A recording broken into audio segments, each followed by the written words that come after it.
This is our Cardinal Conversation presented by Ford, Sumner Group, and Ameren. I'm Dan McLaughlin, Cardinals broadcaster. That is the Cardinals Hall of Famer, Jim Edmonds, an 8-time Gold Glover, one of the best players we've ever seen in his era. And I've always said he should be headed to baseball's Hall of Fame. But first of all, Jimmy, you look great. You look healthy. Update the fans how you're feeling. Everybody's heard about what you went through with the coronavirus. How you feeling right now? I'm doing great, man. I'm recovered and I'm working out again and just living at home. Kids are home and everyone's here and everyone's healthy, and that's all that matters. We're still quarantined, obviously, but sneak the store here and there and just get some food and right back into the house. Tell our fans, because you are one of the beloved figures in the history of this organization, what you went through. What was it like trying to deal with this virus, and then how it affected your family? You know, what's funny is for me, I had a little cold, no fever, no nothing, a little cough, and woke up at like midnight one night and had a little trouble breathing. And I thought, that's weird. You know, I had a little cough last year in spring training and it didn't go away. And actually Mike Schilt had the same thing. And so we both went to the doctor and got an inhaler. So I got up and got an inhaler and, you know, just kind of struggled a little bit. And the next night, I literally couldn't breathe. I woke up and I was like, every time I laid down, so I went out and slept on the couch for a little bit. I slept sitting up and I was really having trouble like holding, you know, keeping my breath. And then the third night, I thought to myself, wow, this is even going to affect, because during the day I was fine. I was walking around, probably doing too much, but walking around and taking care of the house. And, you know, we've moved in, but we're still doing some stuff. And I laid down on, like, let's say the third night, and I went, man, this is no joke. I guess you could get, you know, really, really sick from this. And I started getting scared for my life, as far as saying, like, you know, you always say it's not going to happen to me. And then I woke up in the morning after being in contact with the Cardinals doctors for the whole week. He said, go to the emergency room. I've already called. They're expecting you. And when I went in there, they took me straight in. There was no one there. I walked straight into a room, didn't see anyone else, and they put me on oxygen, and they took x-rays, and they took the test immediately. And found out probably the biggest part of the problem was the pneumonia, which I've never had before. So, and that's where I stood right then and there. But I think I was at the tail end of it. So right after that, I started clearing up pretty quick. Well, it's great news. You look healthy, and that's most important. And you've gotten the message out for other people, which also is very, very important too. Yeah, there you go. I like to see that. That's good.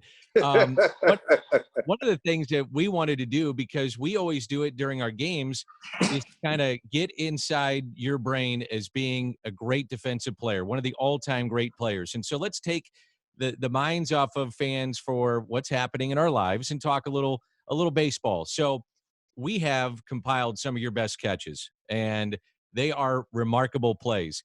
Being a defensive center fielder, and especially for our young, fans that are watching this, what is your mindset in terms of being a great defensive center fielder or outfielder in that regard too? Because we had some highlights of you in right field in different places too. So just in general, what is your approach like mentally and then physically for that spot?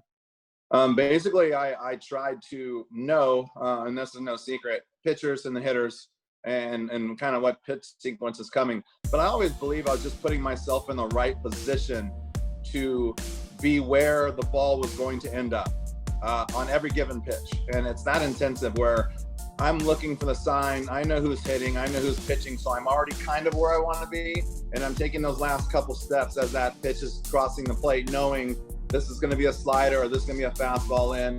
And if there was a guy that really hit his spots in and out, and there was a guy that sprayed the ball all over the place, depending on the pitcher, but sometimes I'd set up right between the pitcher's legs and I could see between his legs the strike zone. And then when he started to throw, I could slide to the left or to the right, depending on how he fell off. And always trying to put myself in the position where the ball was going to end up on that given pitch right then and right there. And then clearly my mindset was, go catch everything. Yeah. Well, one of the great plays that we're going to show is your catch in Kansas City, which some say is the greatest catch they've ever seen. You don't say that, which I find interesting, but tell us about that play, Willie Mays-esque type play, Kauffman Stadium, back to the infield, Foley, and then outstretched going to the wall. Man, you know, it's so funny and these are the things that run through my head. And I guarantee you I'm going to say this again during this conversation. The ball was in the air. The ball was hit and it was lofted. And I think we were up by a run, and there was second and third, 2 outs. And I said to myself, I got to catch this ball or we're going to lose. And that was my mindset. Even at 26 years old at that point, I thought I was starting to learn how to play the game, and that was my mindset. So I just took off running, and David Howard, God bless his soul, not a whole lot of power.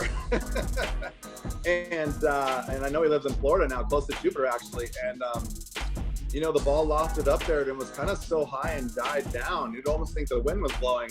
But when I looked up in the air over my shoulder, you can see how high my neck is cranked, and I actually saw the ball at the last second coming down enough to adjust and kind of just reach out for it. And wasn't shocked that I caught it, but I've just watched it again this morning.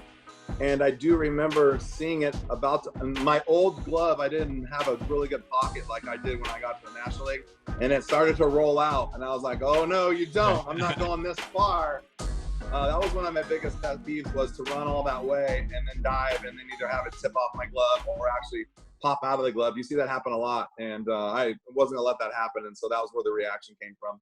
My favorite part of seeing the catch itself is your reaction, where you just kind of go like this, your legs are going like this, and then you just, okay, I got it. Yeah, like I can't believe I caught it. And you know what, it kind of hit me, but that was just me. I mean, like I remember being a young player in Anaheim, and I wish that you could just show a video of like how Anaheim Stadium was built back in the day, because when the Rams played there, they used to take the fences in and out. So it was a chain link fence that was padded. And when I'm telling you, you could run almost full speed into the fence as long as you didn't hit a pole, it would shoot you back like a trampoline. And so I had no fear. And so I spent batting practice doing that. And the guys would be like, Jimmy, you got young man, young buck, you need to slow down. You're going to get hurt. You need to this, you need to that. I'm like, hey, I'm working on what I need to work on to build up my confidence to go get a ball over the wall or get a ball off the wall. And so that's kind of where that came from. As I got a little older, the fences got a little bit harder, and I kind of started backing off. But, that is just the way I kind of grew up. And I guess being in Anaheim that early gave me that confidence just to go balls to the walls and not slow down. Now, we've got two of the best catches that have been made in Cardinal history, and one is of significant importance in terms of what it meant for a potential appearance in the World Series. We'll get to that in a moment. I think my favorite, though, is the one in Cincinnati. You scale the wall, you're at least a foot above the wall, timed it perfectly, brought it back in, and you see that highlight time and time again. Now, the catch is great, so I'm going to ask you about Izzy and your relationship with Izzy in a moment, and you know where I'm going with this, but tell us about that catch, and as you have looked at it, what was going through your mind on that play? What's funny is we talked about this last night, and I kind of researched some stuff, and I kind of watched a few things over and over. And the one thing that hits me now is I didn't realize that I turned myself around twice. Yeah. Not really knowing. Sometimes the ball gets hit straight over your head, and your mentality is to get the break first and then find the ball. And I obviously turned the wrong way because I tried to get out of there so much in such a hurry. But going backwards, I had made the same play the night before, but in center field. And so I'm sitting in the hotel bar with Izzy, having a drink, an adult beverage, as you say. And he's laughing and he says, how come you never have done that for me the night before? And I said, you're a closer. You don't want me to do that for you, right? And so the very next night, I think it's the very first pitch of the inning, if not the first or second pitch of the inning. And there's the ball. And Izzy's the cutter, fastball away. Jason Larue is a ball guy who likes the ball out of the plate. He's going to hit the ball in the right center field. But I was barely shaded enough to, just because I knew right center field was so shallow that I didn't have to run that far. So I was kind of staying deep in center. And I think it was a 1 or 2 run game. And he hit it. And I was like, I'm just going to go run back there. It's probably not going to be a homer, or it's going to stay in the air for a while. And then nothing went through my mind other than, man, I got a chance to catch this ball. And I finally tracked it down and I jumped up there. And the first thing on my mind was, I cannot believe that just happened after the conversation that we just had last night. And it would have even been better if like Izzy was the right fielder, because then I could have just ran over there and started talking to him. But there was no way to communicate with him. So I was just laughing inside. I was It's just like, there's no way possible that he asked me to make a play for him, and then within the first 2 pitches of his next outing, I make that play.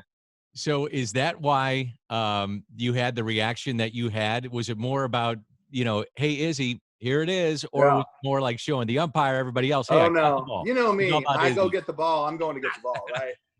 and I practice that, and I've been jumping over walls, and I put my foot on every wall that I've ever played in, even in batting practice. And I knew I could catch that ball. And I was telling my son this the other day.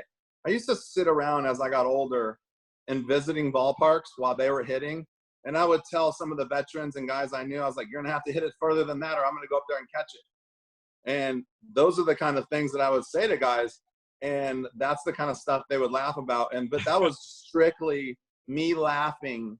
I knew I was going to catch it when I jumped up on the wall, but that was me strictly laughing. One, that was the 3rd game in a row against the Reds, back-to-back nights. And then I believe it was the last time they were in town, I got Adam Dunn at home on the last game. So 3 nights in a row, that, and then Izzy's conversation the night before. Like I said, I'm not going to toot my own horn, but when the ball goes up, I'm trying to catch it, and I'm not surprised when I do. I love it. This is Cardinal Conversation, and our guest is Jim Edmonds, the Cardinals center fielder and Hall of Famer, presented by Ford, Sumner Group, and Ameren. So maybe the most important catch you made in Cardinals history comes after you have one of the most important home runs. 2004, Game 6, extra innings. You send it to a Game 7 against Houston. And I think this really dovetails into what you were talking about before. Understanding the hitter, knowing what pitch is coming, and then almost knowing where the ball is going to be before the individual hits it. And that's what happened here with Brad Ausmus. Take us through that incredible catch, because if you don't make that play, I'm not sure you guys go to Boston in the World Series. Yeah, it's funny. I think I probably had more diving catches against Brad Ausmus than anyone, because where I was playing in shallow right center field is where he normally hit the ball. And I believe Suppan was supposed to make a pitch on the outer edge, and I was standing over there. And to be honest with you, as soon as the ball came out of his hand, I said, uh-oh. Yeah. And I started running. I knew that if the ball got to the inner half of the plate was the only place that he could really put a swing on it. I knew it wasn't going to be a home run, but I knew he was going to drive it a little bit. And I just turned and took off. And once again, like I said, I was saying to myself, if I don't catch this ball, we're going to lose. And you know me, I'm not going to let the ball drop if I have a choice. So I just took off and started running, and the rest is history. Like I said, I was playing over in right center, expecting Soup to throw a slider, a fastball down and away, and he was just going to hit a line drive into right. Usually he would hit the line drive in front of the right fielder. Every now and then it'd be soft enough for him to hit it in front of me, and I'd try to go get it. Carlos Zambrano threw a no-hitter in Milwaukee when we had Hurricane Katrina.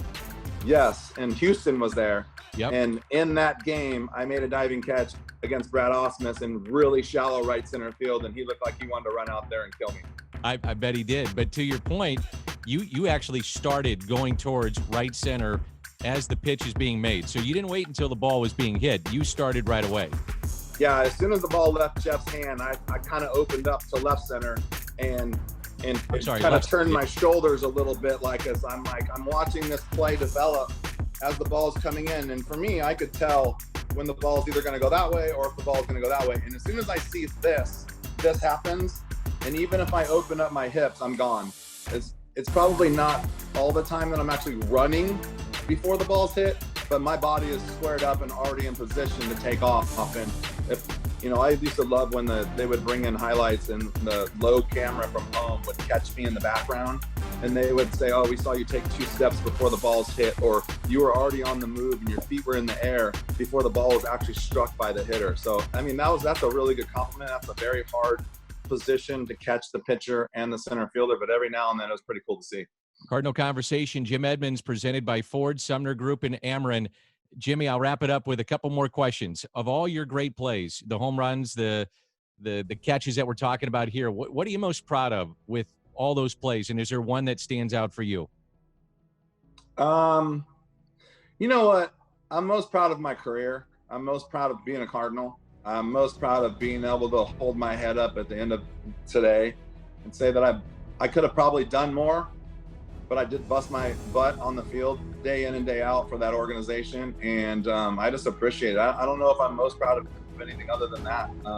Clearly, I wish I'd have hit 6 or 7 more home runs. If I would have been healthy with the Angels a little bit more, that would have been great. But who knows where I would have fallen in that category. But catches, home runs, they're fun to watch. I love showing my kids. My son is 14 now. He's obsessed with baseball.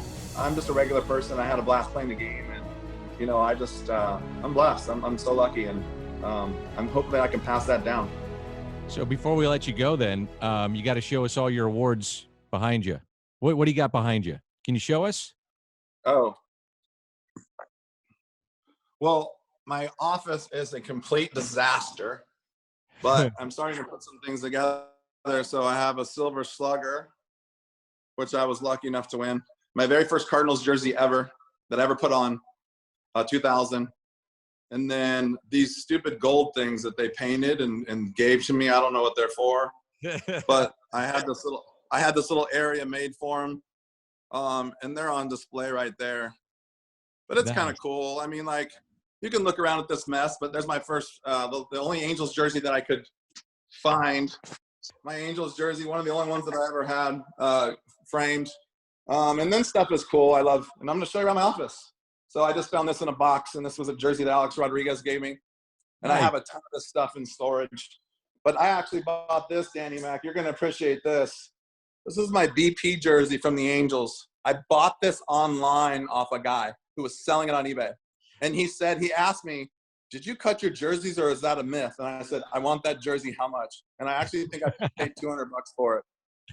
I got an ESPY award, which I think is pretty cool. That's actually kind of the coolest thing ever right there, if you can see it. Oh, yeah. How about the American flag? What's that from? This was actually flown in the Gulf War. One of the pilots gave me this, and his last name was Edmonds. And he had this with him. I believe he was flying F-16s at the time.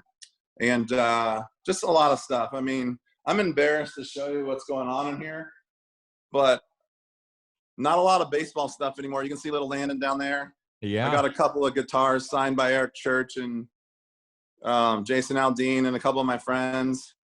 And just that's about it. I'm trying to get rid of the baseball stuff, put it downstairs in the basement, and have this be more of an office.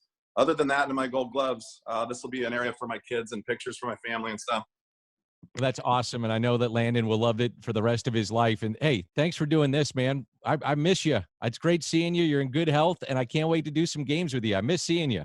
You still have your mask right there close by in case you need to go somewhere? Your office looks amazing, by the way.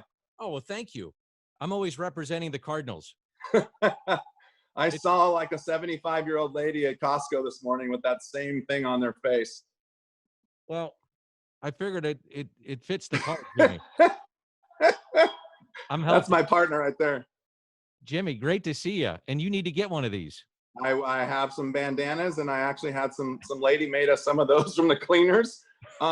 Maybe next time we can do a home tour. Maybe that'd be fun too. The pool's getting finished, and the house is getting where it's almost respectable. I love it. Hey, thanks for doing this, Jimmy. All right, partner. Great to see you. You too, buddy. Stay healthy. All right, bye-bye. That's our Cardinal Conversation with Jim Edmonds, presented by Ford, Sumner Group, and Ameren.